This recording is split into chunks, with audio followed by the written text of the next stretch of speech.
Do you know what proportion of Americans want to have Project 2025 put in place? I would imagine a very small amount if they truly understand what it will do. 4%. 4% of Americans actually want this to happen. And you can see around the country enormous numbers of people turning out to say, hey, wait a minute. I wanted USAID to survive. I cared about the National Institute of Health. I wanted public institutions of education. I wanted the Department of Education. I wanted to have a National Weather Service. You're seeing people say this is not what we wanted. Having said that, Heather, why is Trump's approval rating still at 47% then? One of the ways to explain it is the idea that he has developed this personality cult around himself. But I think more interesting in this moment for us is why do people still, as you say, support him when they don't support what he's doing?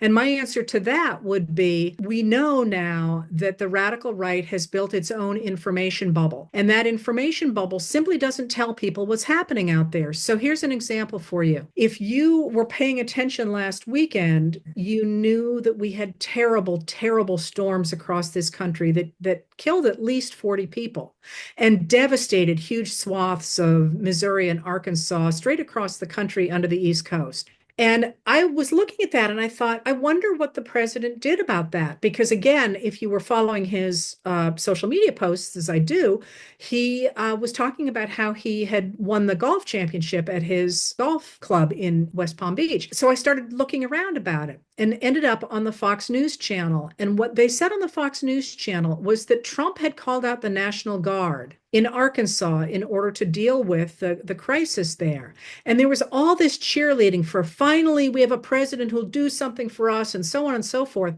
Well, the National Guard is mobilized by the governor of a state. What happened was that Sarah Huckabee Sanders, who is the actual governor of Arkansas, is the one who called out the National Guard. But if you were reading the Fox News channel, what you saw was Trump did it, and Biden had never done anything like that. And I think this is the real thing that we're having to grapple with in this country at this moment is that an awful lot of Americans are not just uninformed, they are misinformed about what is actually happening. You know, it's not like it was a fight between a Democrat and a Republican. Quite literally, Sarah Huckabee Sanders is a Republican governor of Arkansas, and yet she got virtually no credit for having called out the National Guard. Instead, Trump did, and I could not find, I won't say that he didn't do anything because I suppose maybe he did and I couldn't find it. Didn't matter because according to the right-wing media, he had been right there right away to take care of the problem, at least in Arkansas.